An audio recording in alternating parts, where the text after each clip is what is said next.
vamos a estar trabajando temas que tienen que ver con las integrales dobles sobre regiones, ¿verdad? ¿Sí? Vamos a empezar trabajando sobre la teoría que nos va a servir para poder desarrollar estos integrales. Entonces tenemos, como lo que vimos en clase, es recordar de que si nosotros estamos sobre una función en un intervalo, ¿verdad? Tenemos aquí x, esto es y, esto es y igual a f de x, que es la función, ¿verdad? ¿Sí? Y nosotros lo que queremos hacer es aproximar el área bajo la curva, ¿sí? Sería esta área que está acá. Entonces, si recordamos, lo que hacíamos era dividir el intervalo sobre el que queríamos el área en muchos pedazos, ¿verdad? ¿Sí? Y así formábamos rectángulos, es decir, este pedazo que está acá lo podríamos partir en este caso lo partimos en 4 pedazos, ¿verdad? ¿Sí? Y vamos formando rectángulos, aquí los rectángulos, ¿sí?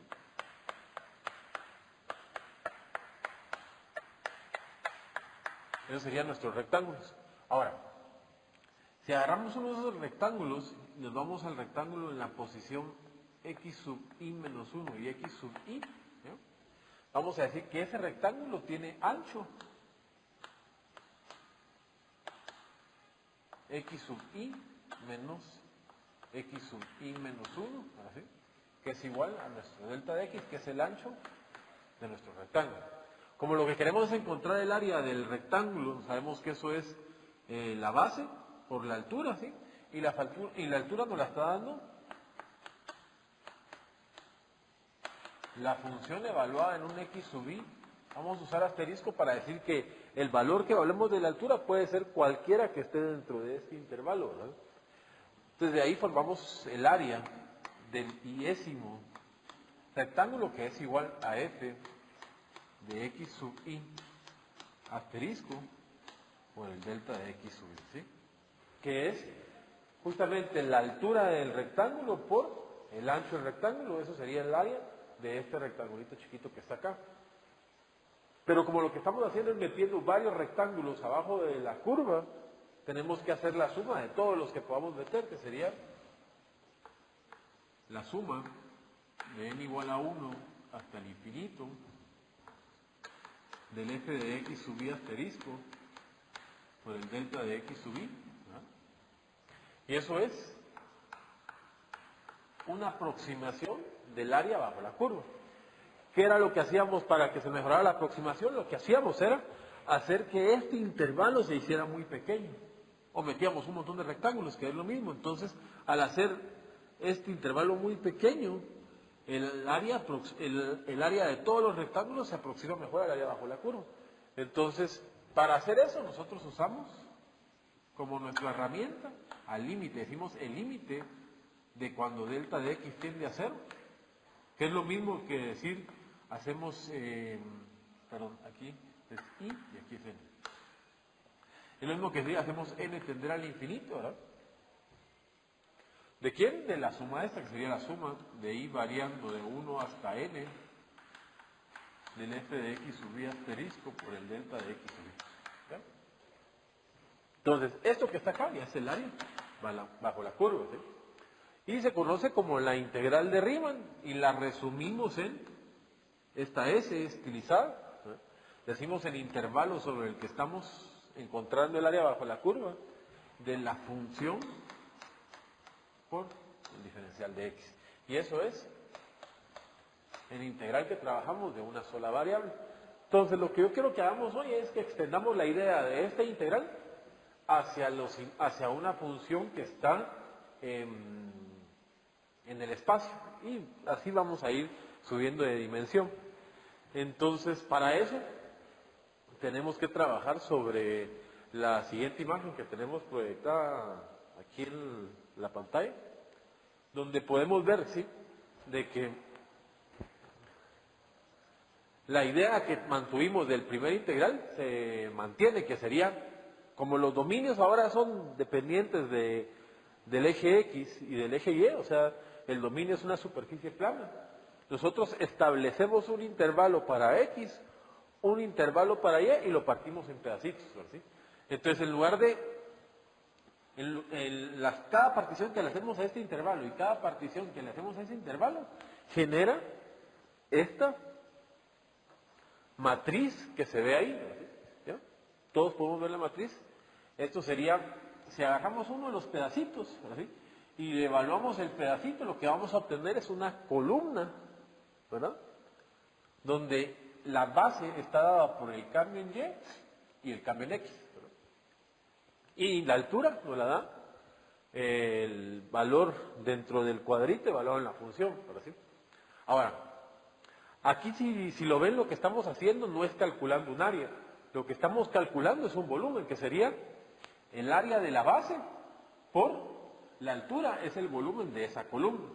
Como nosotros lo queremos dentro de este rectángulo, lo que vamos a obtener es justamente la suma de un montón de volúmenes de columnas, ¿sí?, que lo podemos ver en la siguiente imagen. Se puede ver ahí que lo que hicimos fue ya, todos los rectangulitos ya les dimos su altura, y se empieza a generar ya un volumen que es a base de todas las diferentes columnas que fuimos metiendo de altura de la función. Y si se dan cuenta, cada vez se mira como que esto fuera la función que estábamos trabajando, ¿sí? Entonces, esta es la idea de lo que queremos matematizar. Entonces, para matematizarlo lo hacemos así.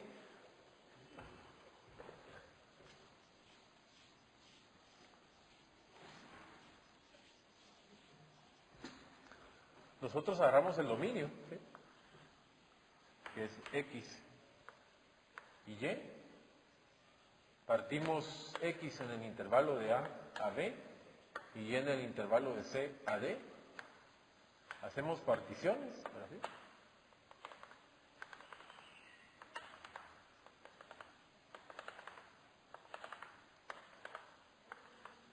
y sobre lo que vamos a trabajar es sobre esa matriz, ¿sí?, o es decir, esa cuadrícula, ¿sí? Ahora, pensemos que tenemos muchos más cuadritos que los que están en el pizarrón, ¿sí? Le podemos llamar a este X sub I y a este X sub I. No, este sería X sub I menos 1 y este sería X sub I. Al este que está acá sería el valor en Y sub I. No podemos usar I porque I es para la X, usamos J. J menos 1 y Y sub J. Entonces, el área de este rectángulo, ¿verdad?, va a ser lo que mide el rectángulo aquí, que sería X sub I menos 1, que es delta de X sub I, ¿verdad?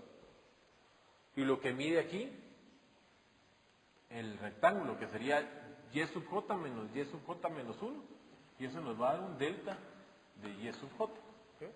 Entonces, el área de ese cuadrito, esa cuadrícula, va a ser la multiplicación de estos dos deltas, y nos queda entonces que el área A y J es delta de A y J igual a delta de X sub I por delta de Y sub J. ¿Sí?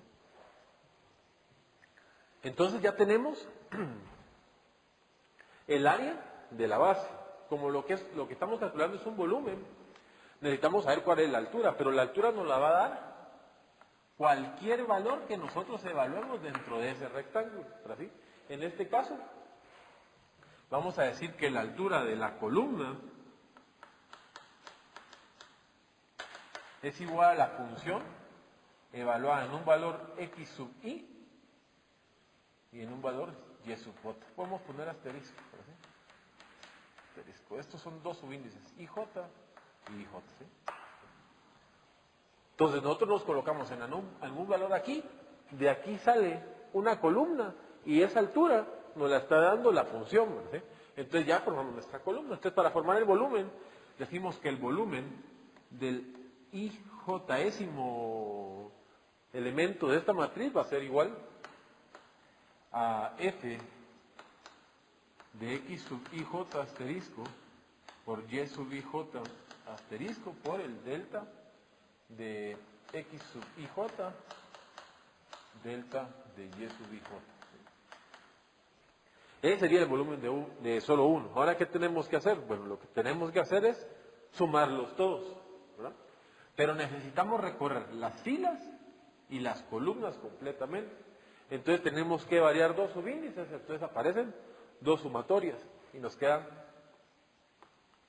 la suma de i variando de 1 hasta n, de la suma de j variando de 1 hasta m, de f de x sub ij asterisco por y sub ij asterisco por el delta de a y j, que es el delta de a. ¿Cómo mejoramos esta aproximación? Pues lo que tenemos que hacer es hacer de que la norma esta, o sea, el delta de área, o sea, esta área que está aquí, se aproxime a cero. Entonces calculamos el límite de cuando la norma tiende a cero. Y lo que tenemos ahí es lo que se conoce como el doble integral de Riemann. Y se escribe o se resume como el integral doble, ¿verdad? En este caso podríamos poner desde A hasta B, desde C hasta D, de la función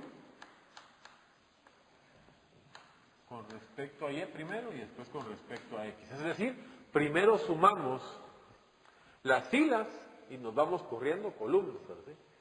O, que es lo mismo, el integral de C hasta D, del integral de A hasta B, de f de x, y, por dx de y. ¿Sí?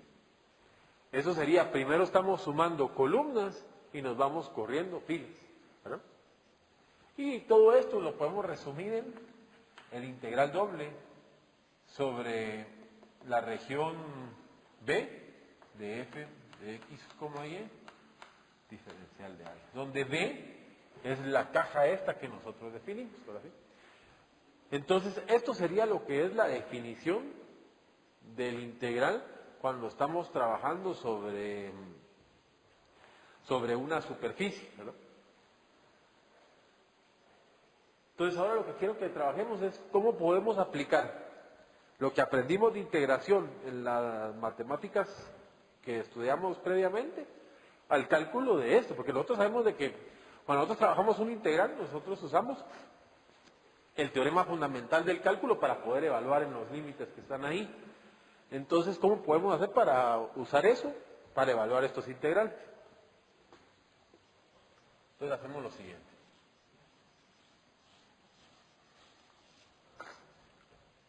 Nosotros sabemos de que